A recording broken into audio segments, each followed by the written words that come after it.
Bienvenidos a esta nueva edición de Hace Movimiento. Hace Movimiento, más en movimiento que nunca.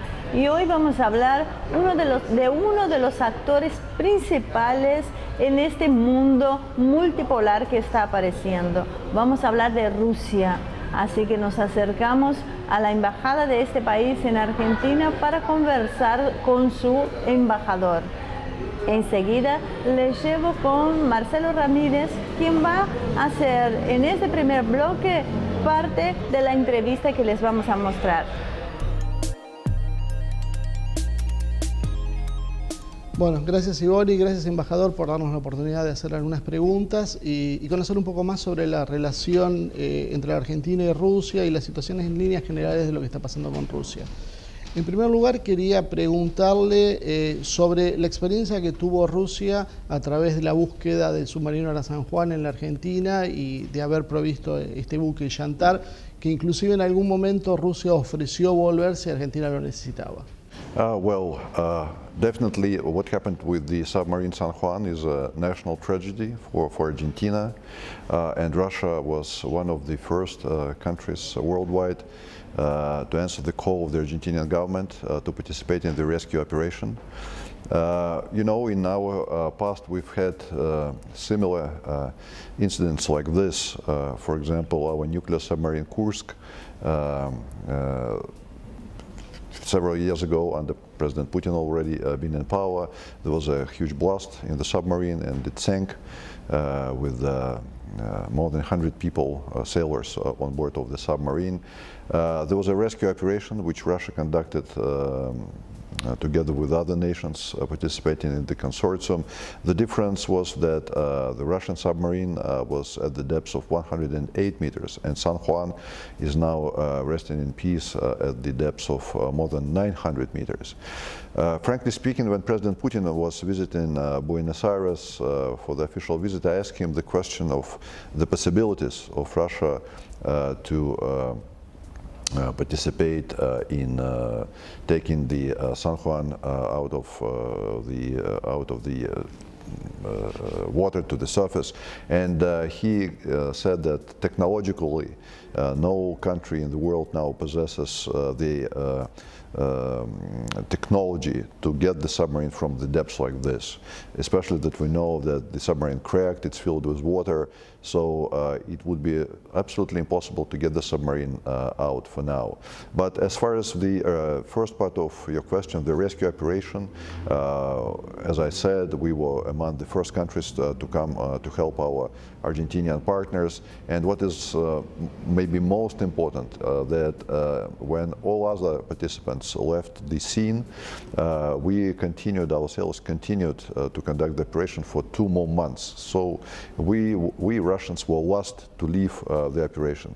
Unfortunately, it wasn't possible to find the submarine at that time. Unfortunately, it's not possible to get the submarine out of the surface, but maybe the best option in the current circumstances is just to pay tribute to those fallen and leave the sailors and the submarine rest in peace.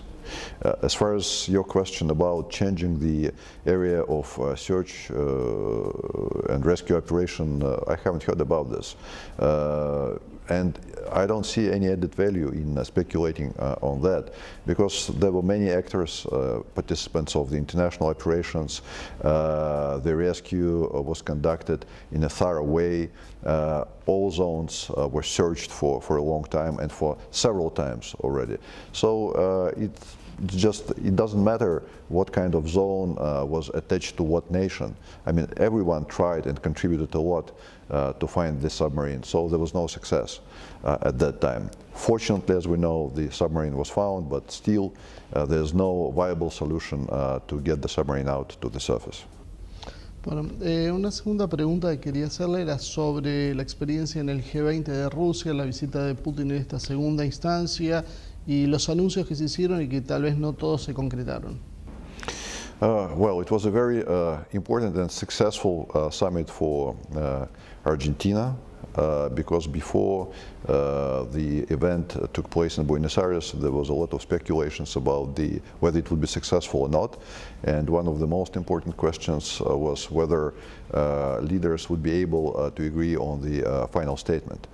And as we saw, a lot input, financial, security, was done by the Argentinian hosts, and from every point the summit was very successful, as I said. There have been protests on the street, but there were no major incidents. Leaders finally could negotiate the final statement, and we think this is already a good indication that G20 continues to be a united body, which speaks, though having differences between the leaders, speaking with one voice on the global issues, not only the economical but also on the political front. Immediately after the G20, there was an official visit of President Putin to Argentina. It was also the third time during last year when presidents met, and I believe this is kind of a record, because President Putin had not seen any other Latin American leader 3 times last year. It reiterates the very important fact that Russia and Argentina continue to be strategic partners, friends, and it is very symbolic that after Putin left, a week after, we both celebrated, Russia and Argentina celebrated the 10th anniversary of our strategic partnership. It means that regardless of any political development in each of the countries, Russia and Argentina are destined to be friendly countries who should cooperate more and more, both on the bilateral front and in multilateral organizations. We believe that the bilateral visit was very successful. We signed a number of documents which will bring practical input into our bilateral cooperation. Among them, 2 documents on the cooperation in the nuclear area, strategic partnership on the nuclear area, and action plan, and also a practical document which is the Intergovernmental Agreement on Cooperation on Fisheries and Aquaculture, as well as the bilateral agreement on consultations between the foreign ministries of 2 countries. There have been other discussions before President Putin's visit on other documents, for example, on intergovernmental agreement on ensuring international information, or we can call it cybersecurity, about the ratification of the intergovernmental agreements on recognition of diplomas in education, a number of other documents. The official visit is not the end.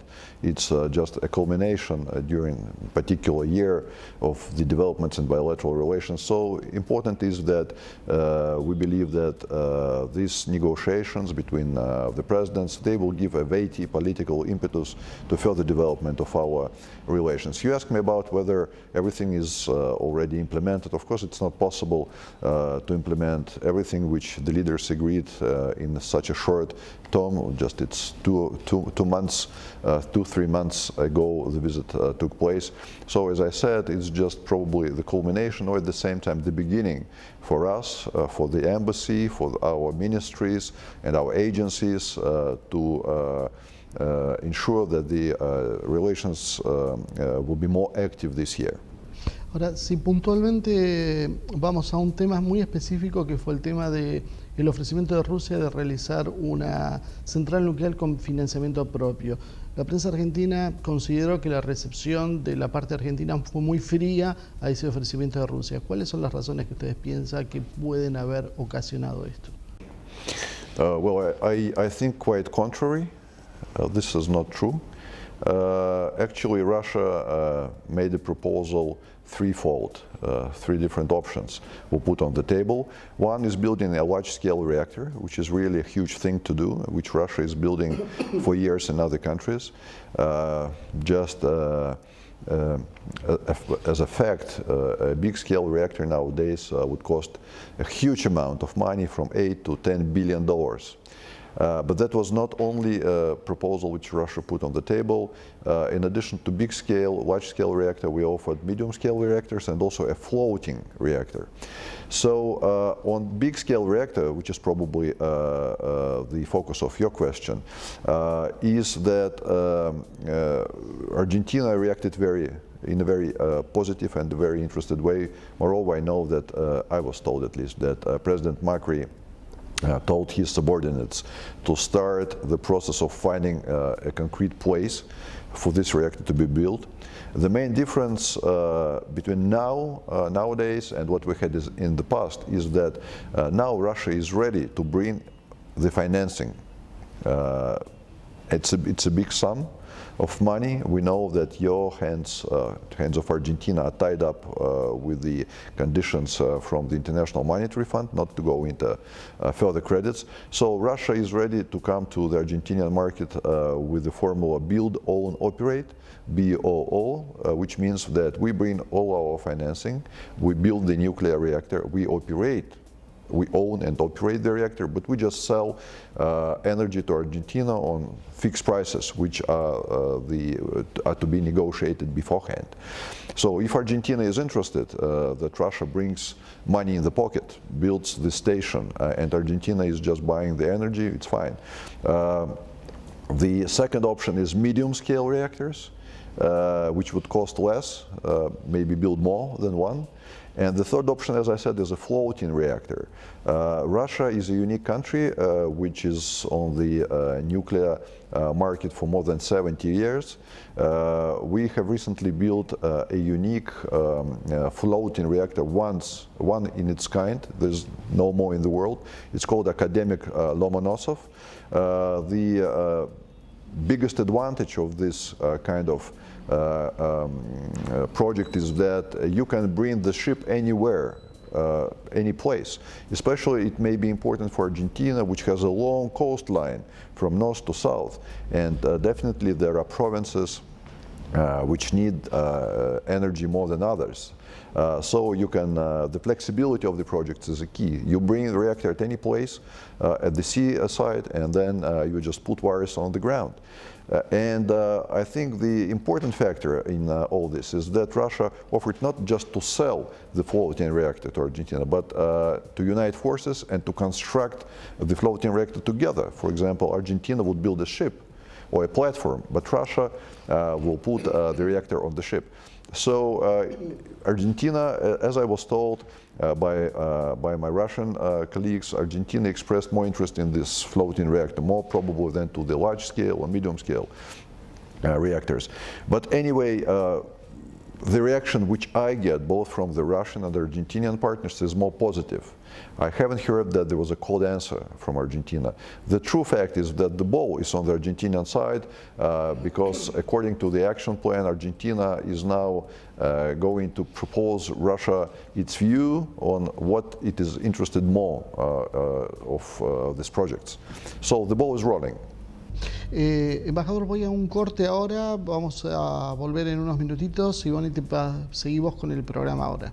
Bueno, indudablemente muy interesante, abordamos todo lo que es el tema de las relaciones bilaterales entre Argentina y Rusia. Y después del corte veremos la segunda parte de esta entrevista, donde ampliaremos un poquito más sobre la relación de Rusia, no solo con Argentina, sino también con nuestra región. Así que no se vayan.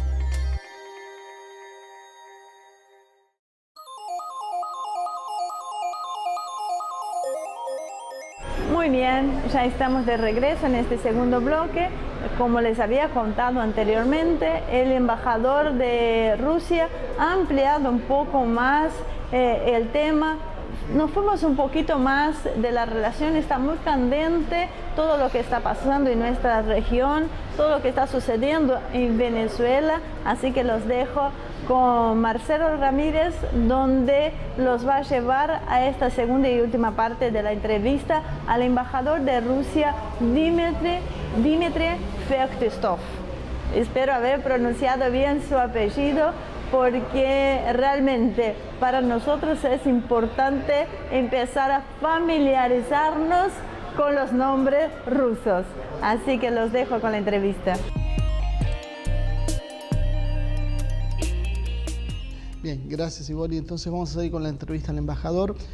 Una de las cosas que me llamó mucho la atención fue que en la primera conferencia que dio para un grupo reducido de periodistas, mencionó el tema de la cooperación militar y el ofrecimiento de Rusia para equipamientos militares. Hay algunas desconfianzas en la Argentina por eso, por una tradición histórica de estar cerca de Estados Unidos y además porque consideran algunos militares que es difícil adaptar un sistema de armas como el ruso a las necesidades argentinas e inclusive también hay problemas con la financiación. Exactamente, o con un poco de mayor aproximación, ¿qué es lo que Rusia estaría ofreciéndole a la Argentina?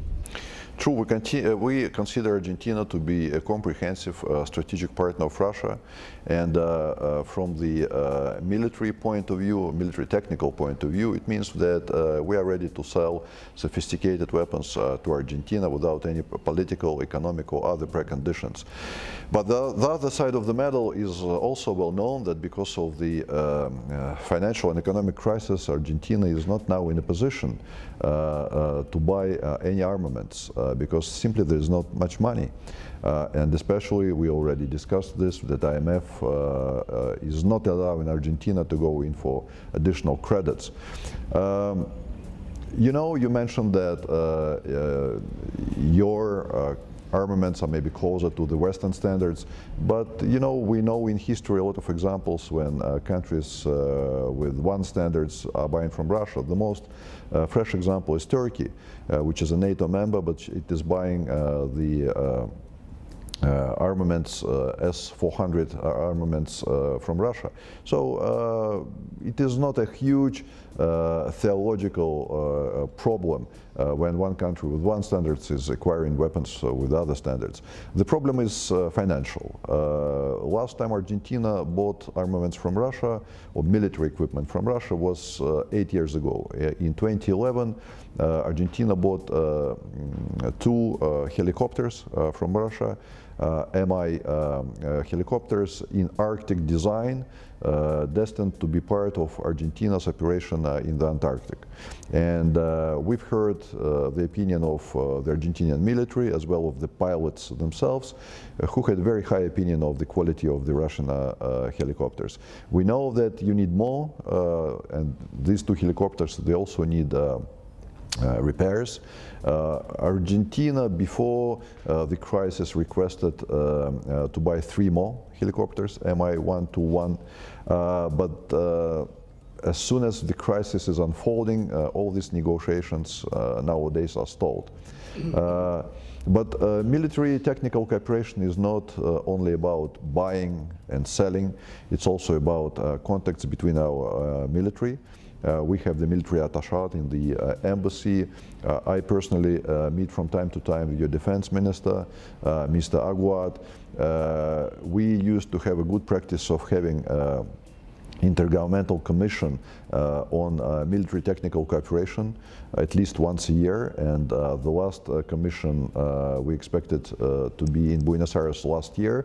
It's been postponed. We're still waiting from the response from the Argentinian leadership of the dates when this commission can take place here in Buenos Aires. The last time it took place in Moscow.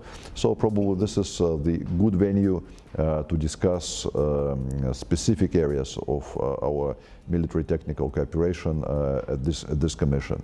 But probably again, the current state of play is not the best, and we understand this. We understand the opposition is not the best to pursue practical projects on military technical cooperation. Though on the other hand, Argentina is a big country, it's a G20 country, but unfortunately I have been at one of the meetings of the think tanks, well-known think tanks here, and I heard terrible news that of Out of all the Latin American countries, Argentinian army and navy is the weakest, unless one of from the Panama.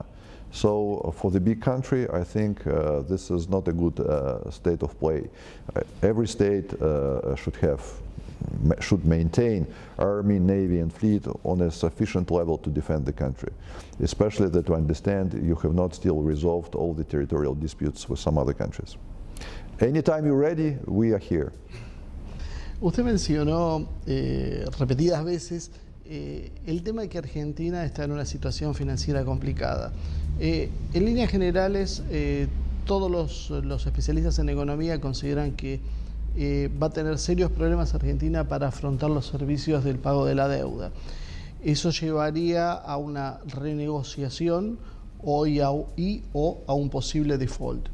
En esa circunstancia, y considerando que Rusia también es parte del FMI, del Fondo Monetario Internacional, ¿cuál sería la posición en caso de que Argentina incurriera en esta situación? Well, we certainly hope that there will be no default. The cooperation with the IMF, it's a sovereign right of Argentina. It's the path which has been chosen by the current administration. And maybe this is an inevitable evil because Argentina needed so much credits and there was not so much opportunity to get the money. Then as a last resort, Argentina asked the IMF for this record-breaking help of $56.3 billion. Frankly speaking, Russia also survived terrible and hard times after the breakup of the Soviet Union in 1991. I remember this time very, very well. Maybe the situation in Russia was even worse than the current situation in Argentina. And we also asked IMF to help. We've got credits, and then it took us a lot of time, a lot of years to pay these credits back. Nowadays, Russia is not a recipient of international funds, but rather a donor. You rightly said that we are members of the IMF, and in this regard, it was just funny that President Trump was, supporting Argentina's reforms in Twitter and, giving out the IMF money as if this money were only the United States. No, that credit was not given by the United States, though we understand that the United States is the biggest participant in the IMF. But this money belongs to every IMF member, including Russia and China and India and the United States. But that's, again, it's a sovereign choice of Argentina, what to do, what not to do. Maybe there was no other choice. In 2 years, you will need to pay back. It's up to you to decide on the modalities of your future cooperation with the IMF. In Russian context, as I said, we needed years to become stronger and richer country to afford paying back all the debts, and then also to become a donor of international financial aid. And a few years ago, we just wrote off all the debts of African countries, and these were billions and billions of dollars. Sometimes when I address different audiences in Argentina, people ask me about the Russian experience. I can tell this experience was difficult. It was hard. We managed to survive. We hope that Argentina would be able to get out of the situation, but probably it will take not just 1 or 2 years. It will be quite a long period. We know that the IMF assessment team is now in Buenos Aires, in Argentina, and for the first time it's meeting not only with the officials but also with the opposition, which is an interested indicator. We can understand IMF also wants to return its money, so it's interested to know what the position of the opposition would be. Personally, from other opposition leaders, I've heard informally that okay, there can be a restructuring claim, but opposition also would observe paying out the debt. Because if not, then it can lead to default. Anyway, Russia is a strategic partner. We have many big Russian economic and investment projects on the table. You already asked me about the nuclear energy project. There are others, about building the railway from Bahia Blanca to Vaca Muerta. And Vaca Muerta is important for you because you hope to get out of this crisis with the success of exploring the Vaca Muerta. There have been projects in other areas, and we hope that if we can implement these projects in practice, that will be a Russian input into better situation in Argentina in terms of economical, financial situation, which would help you to get out of the crisis. Usted mencionaba también, bueno, en algún momento mencionó que no es esto solo dinero de Estados Unidos, sino de muchos países, lo cual denota claramente cómo esto se utiliza como un factor de presión política. A partir de eso me gustaría que me haga una reflexión sobre cómo está viendo la situación en líneas generales en América Latina, su país, especialmente en la situación de Venezuela, donde Rusia reiteradamente se está pronunciando a favor del mantenimiento de la constitucionalidad. Well, we closely follow the situation in Venezuela. It's one of our strategic partners in Latin America. We invested a lot in this country. The situation in Venezuela was among those international issues which were discussed by presidents at the dinner when we had an official visit on the 1st of December. Actually, negotiations during the official visit were focused absolutely 99% on trade and investment. But there were very few questions on the international agenda. One was Venezuela. Our position has not changed. Of course, nobody is happy what is going on in Venezuela. We recognized the sovereignty and territorial integrity of Venezuela. Of course, we have the differences, and you know that the world is split. It's obvious vis-à-vis the last discussions in New York, in the United Nations Security Council, when parties could not agree on any final statement or any other document at the end of the discussion. We also follow these latest initiatives of the Mexico and Uruguay, the meeting in Montevideo, as well as the attempts of the European Union to play a more active role. The most important thing probably in this regard is that regardless of the difference of the approaches to what should be done and who is the real president, Mr. Maduro or Mr. Guaido, there's a single understanding that should be no military intervention, because then it will trigger the catastrophic consequences, and not only in the Latin America, but probably in the whole world. I do not know what else I can add to the Russian position, which is well known. I believe that it is we cannot afford things happen, you know, because someone just wants them to happen. Some people elect president, and there are international monitors and observers who recognize the results of the elections. But then someone appears and says that it was not true, that the elections failed or they were falsified, without providing any substantial proof of this.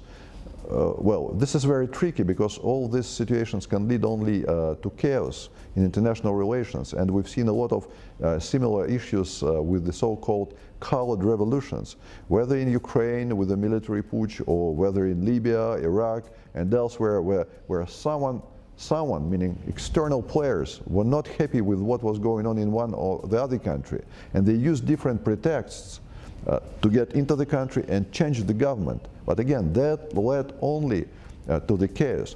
Russia is ready to play a mediator's role, but we think that if somebody needs Russia or China to be a mediator, then these initiatives should be born here in Latin America or in Venezuela.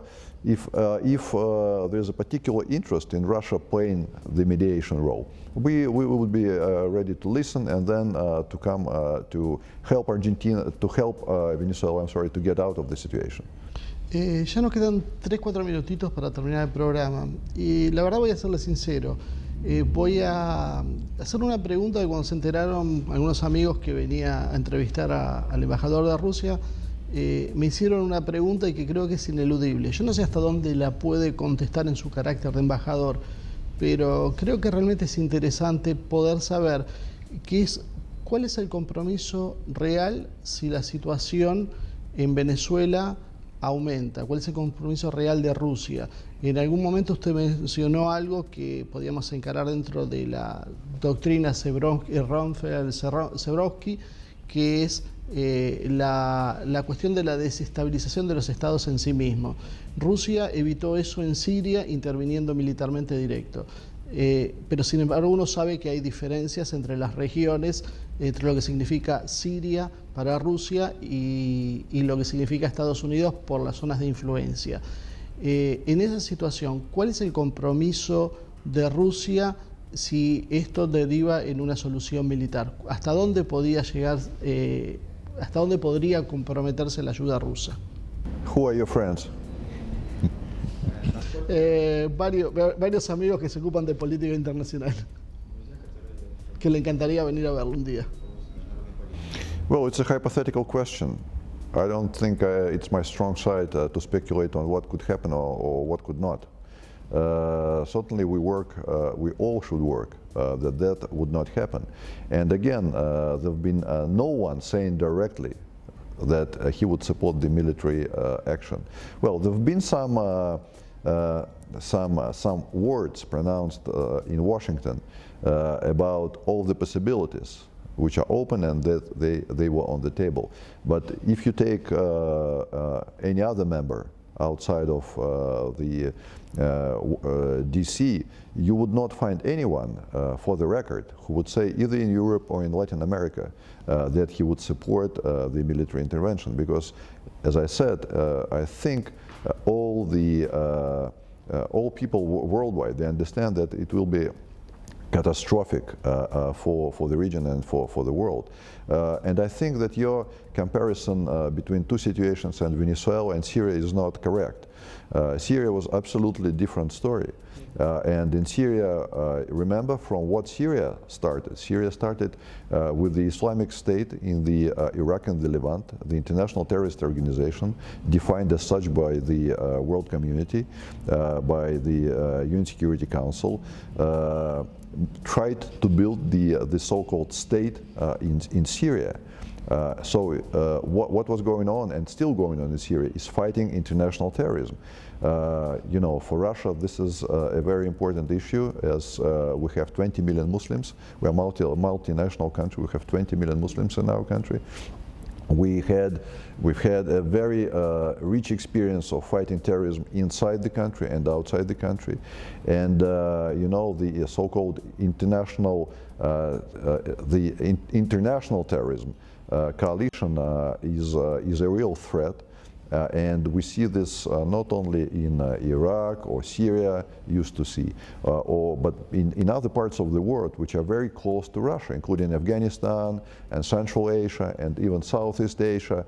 So Russia coming to Syria was not only to defend the international law, which is the similarity with Venezuela, to help the president which was elected by people of Syria, and we did not want this to trigger another coward revolution when Assad would be removed not by his own people but some external invasion, but rather to fight international terrorism, not in Russia but in the far bastions, but not giving the ISIL possibility to build this so-called state, to be stronger, and then influence Central Asia and other regions which are close to Russia, so that these foreign terrorist fighters, FTFs, could penetrate Russia and trigger the terrorist attacks back in Russia. So I would not compare these two different country-specific situations. Bueno, embajador, le agradezco mucho, sé que tiene una agenda muy apretada y que nos ha dedicado todo el tiempo que podía, así que bueno, creo que han sido bastante esclarecedoras sus palabras, así que bueno, una vez más le agradezco su tiempo, su deferencia, y bueno, vamos ahora a continuar con el programa con vos, Ivonne, y seguí adelante. Creo que fue bastante jugosa la entrevista. Bueno, muy bien, Marcelo, muchísimas gracias. Sin dudas fue una entrevista muy interesante y esperamos lograr entrevistar al embajador para hablar de temas no solo de nuestra región, sino a nivel mundial, porque Rusia indudablemente es un actor que está pisando muy fuerte en el mundo de hoy. Así que los lleva un pequeño corte y enseguida regresamos.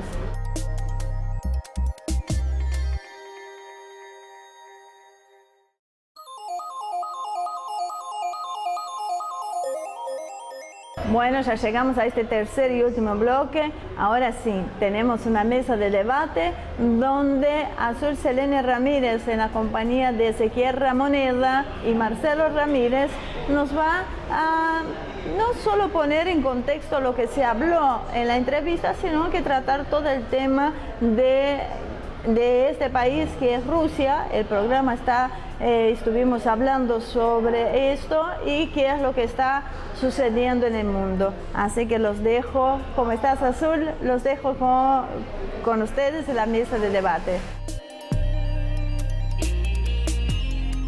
Hola, ¿cómo están? Bueno, gracias a ustedes por acompañarme hoy de nuevo. Empezamos la mesa de debate. Hoy vamos a tratar de analizar y hablar un poco más a raíz de lo que dijo el embajador en la entrevista, pero sabemos que como suele pasar con los diplomáticos, tienen cierto límite con lo que pueden hablar y lo que pueden decir. Entonces, bueno. Sí, lo que pasa es que, como vos decís, hay un corset y obviamente no puede decirte lo que realmente sabe, más allá que a veces uno hace preguntas que apuntaban un poco a cosas que uno sabe que tampoco las van a poder decir. Primero, no creo que ni siquiera manejen ese tipo de información, sí. Y si la manejan, tampoco te la van a poder decir. Claro. Entonces, a partir de la presencia rusa en Siria, ¿hubo un cambio sustancial en la situación en Medio Oriente? Sí, digamos, a partir, de los últimos meses, en el último año, a partir de una mayor coordinación, y no solamente una mayor presencia rusa, sino una mayor de coordinación de Rusia con aliados de la región, prácticamente ha llevado a reincorporar al ISIS, prácticamente dándole el golpe de gracia final. Hoy prácticamente el ISIS se están dando en las últimas enfrentamientos, ni siquiera ya batallas, sino escaramuzas o enfrentamientos, intercambios, digamos, militares de fuerzas. Prácticamente el ISIS quedó reducido a lo que realmente es un grupo terrorista, pues ya no tiene ningún tipo casi de arrobo de apropiación de un territorio, digamos. La amenaza va a seguir estando, porque siempre, digamos, puede quedar algún que otro insurgente, algún que otro fanático. En ese sentido, obviamente, un ataque pequeño, pero ya el ISIS como institución, como proyecto, prácticamente no puede anunciar ya su acta de defunción. Y en ese sentido, Rusia tuvo una clara injerencia. Hay un antes y un después en los últimos tiempos de la presencia rusa en la lucha contra el ISIS, que llegó a esta situación actual. Yo creo que, para emplear un poco lo que estaba diciendo Ezequiel, hay un punto de inflexión claro. O sea, Rusia desde la caída de la Unión Soviética ha venido cediendo espacios significativamente en Europa Oriental, y en Medio Oriente había perdido la importancia que tenía, ha ido perdiendo aliados. Y hay un tema que lo hablamos un poco con el embajador también, es que la presencia de Rusia en Siria era un tema estratégico. O sea, Rusia no podía permitirse el avance sobre Siria porque eso iba a ser un efecto dominó y que iba a incluir su propio territorio. Entonces yo creo que Rusia cuando fue la invasión o el ataque a Libia, consideró que, bueno, que se podía... Es un problema que yo le he hablado a veces con los rusos. Hay un sector en Rusia que cree que si ellos se portan bien con los occidentales van a ser incorporados. Es como una especie, y me hizo acordar un poco a la Argentina, como que hay un sector social que siempre cree que nosotros podemos ser como ellos y nos van a recibir bien. Y una y otra vez les termina pasando lo mismo. Terminan siendo traicionados por ese sector occidental que querían apoyar. Yo creo que prima en los primeros momentos, cuando es con Libia, ese sector, y cuando llega al punto de Siria es como que, bueno, esta línea roja no se puede pasar. Primero cuando pusieron la flota rusa delante de las costas rusas, claro, se vio por ahí, yo creo que muchos dudamos, bueno, cuál es la intención real, no, pensé que la intención real era seria porque, bueno, terminó cambiando el balance de la guerra en Siria y se frenó el efecto dominó que había dicho Wesley Clark en algún momento que iban a voltear uno y otro país.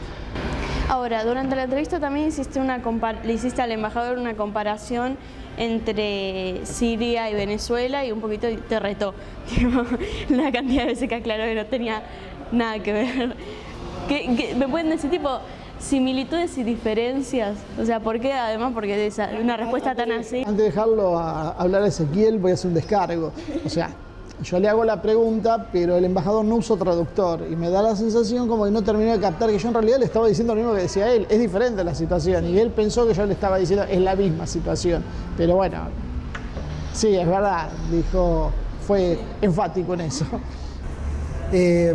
A ver, por marcar una diferencia creo desde un punto de vista estratégico y eso llevado a una cuestión militar, yo creo que los intereses estratégicos rusos en el Caribe, formalmente Venezuela, y en Medio Oriente, particularmente Siria, no son los mismos.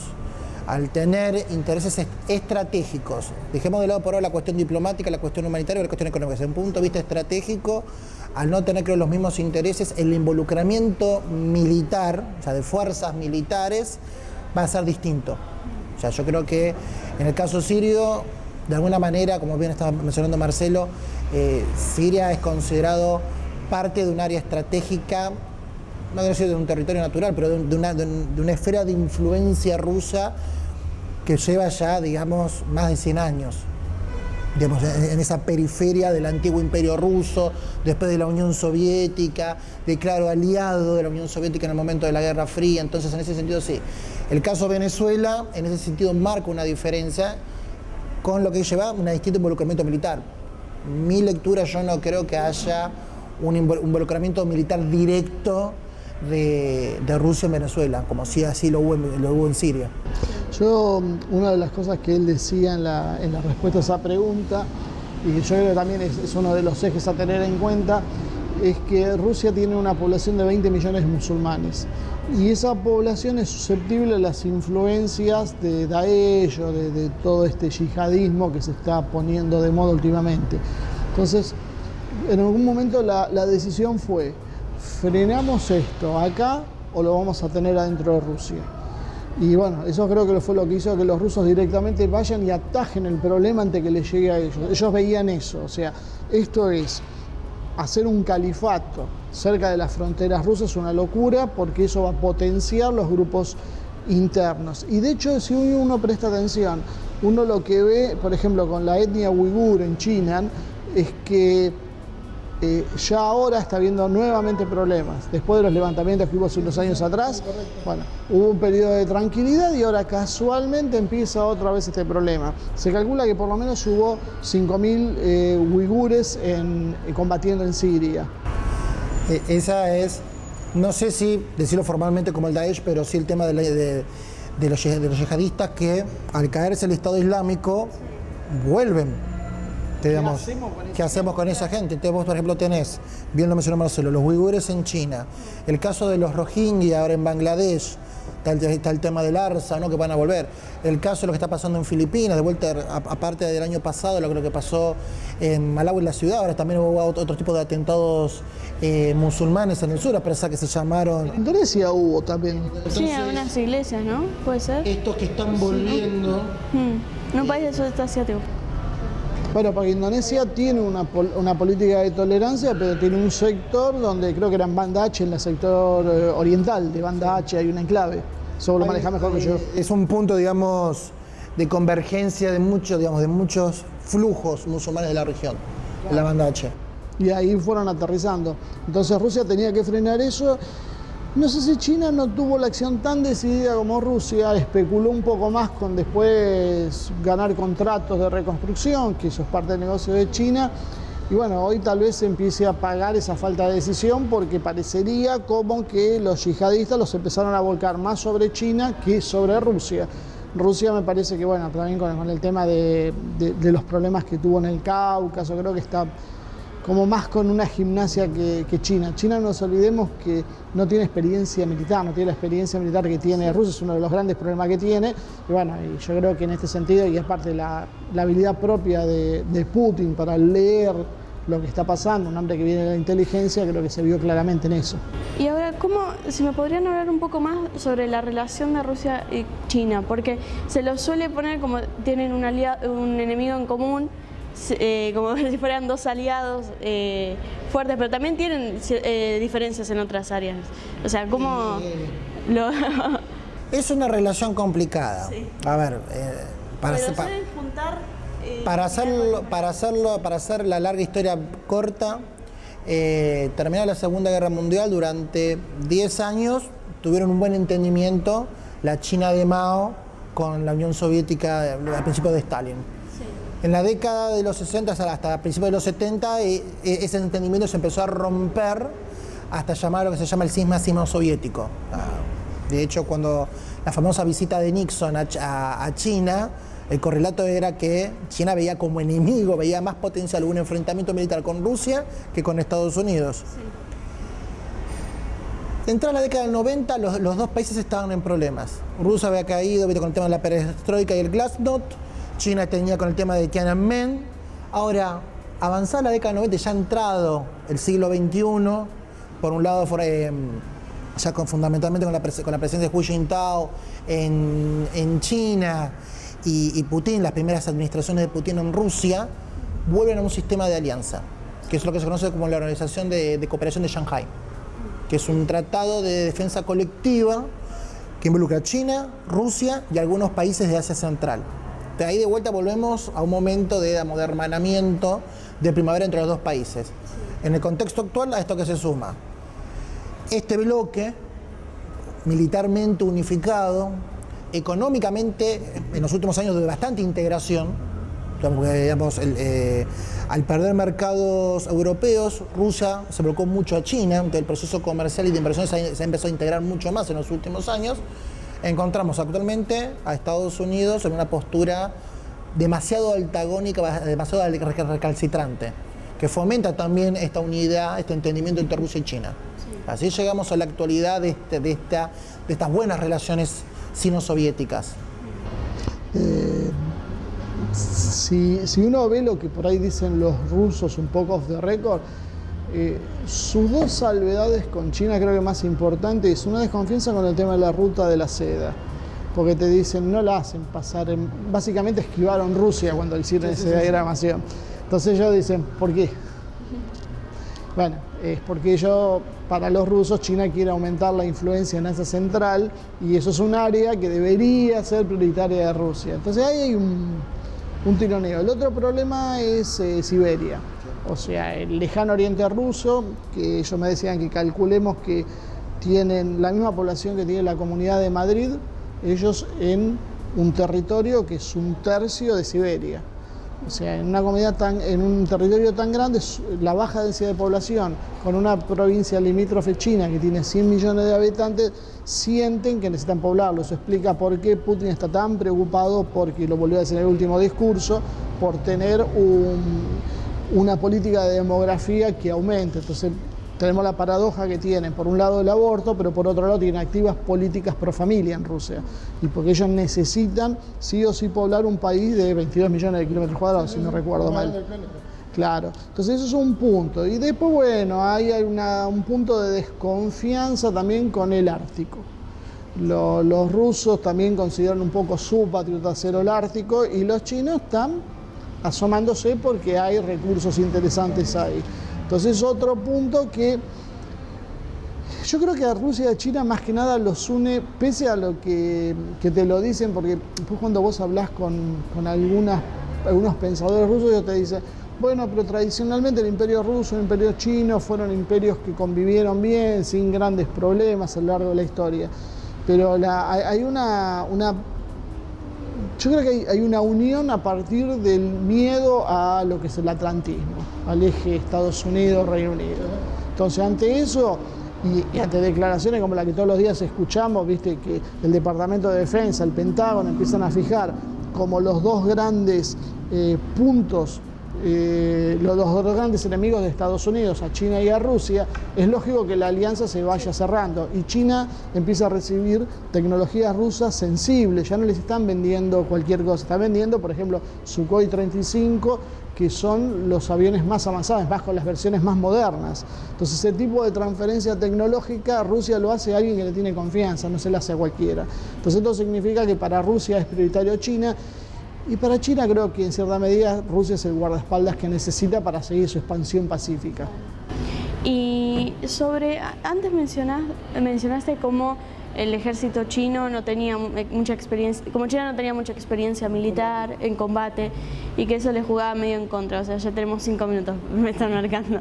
Pero la capacidad, o sea, Rusia sí tiene una capacidad militar mucho mayor. Pero ¿cuál es la capacidad real que tiene como para enfrentarse a Estados Unidos? Pues, o sea, es algo que se habla a veces. A ver, acá obviamente uno no tiene datos milímetros y certeros. Pero bueno, un dato, ahora van a empezar a saltar a la luz capaz nuevas difusiones de desarrollos tecnológicos con la caída del último tratado de control de armas nucleares, del cual se salió de Estados Unidos y también Rusia dijo, si se sale, yo también me salgo. Entonces ahora yo creo que estamos a la puerta, si no hay ninguna otra medida o contramedida paliativa, de una potencial nueva carrera armamentista, en el sentido. Y acá, bueno, ya que ya viene hace un tiempo, ya hace unos años, muy paliativamente, con algunos desarrollos fundamentalmente de cohetes, lanzamientos al espacio, digamos, nuevos aviones, ya de a poquito va, pero ahora ya hay un contexto planteado para eso. Como experiencia, como desarrollos, Rusia tiene algo, por lo menos, que para presentar a la mesa. Digamos, China realmente, el único enfrentamiento que ahora me viene a la mente, más allá también, China participó en la guerra con Corea en el 50, las escaramuzas con Vietnam en el 79, pero digamos una guerra convencional, formal, por lo menos en la historia contemporánea, no ha habido en ese sentido. No, yo creo que sí, hay un tema que es, una es la experiencia en combate, que es la que bien vos estabas diciendo. Creo que después también Rusia, silenciosamente tal vez, se abocó a un cambio de estrategias militares. Mientras Estados Unidos seguía descansando sobre las grandes, y esto te digo es un tema polémico, no todo el mundo está de acuerdo con lo que yo digo, ¿no?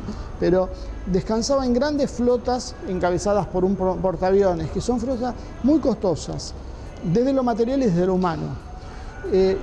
Rusia empezó a apoyarse en algunas áreas, sistemas hipersónicos, lo cual significa que puede burlar la capacidad defensiva de los sistemas antimisiles norteamericanos, los Patriot.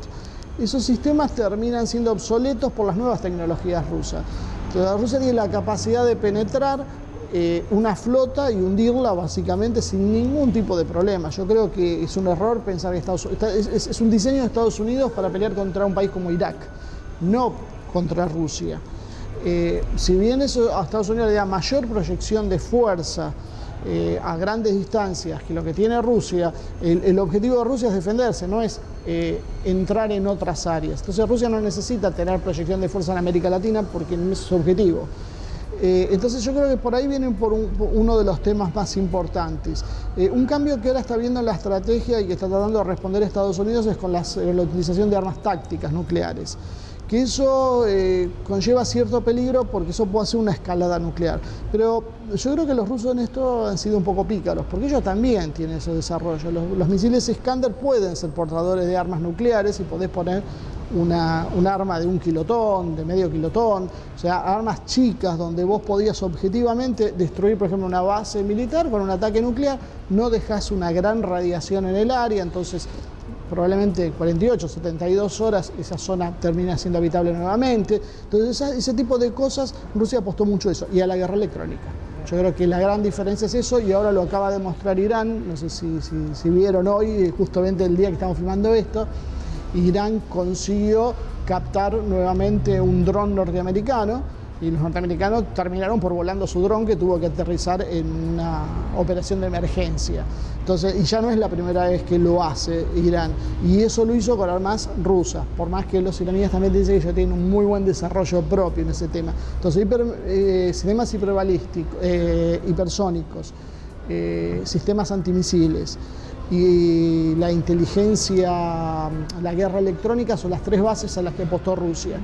Y según expertos en el tema te dicen que le sacó una ventaja entre 10 y 15 años a Estados Unidos. O sea que Estados Unidos te va a tener que remar bastante para hacerlo, pero si vos a eso le consideras que tienen problemas económicos y que China se los está llevando por delante, la situación es compleja.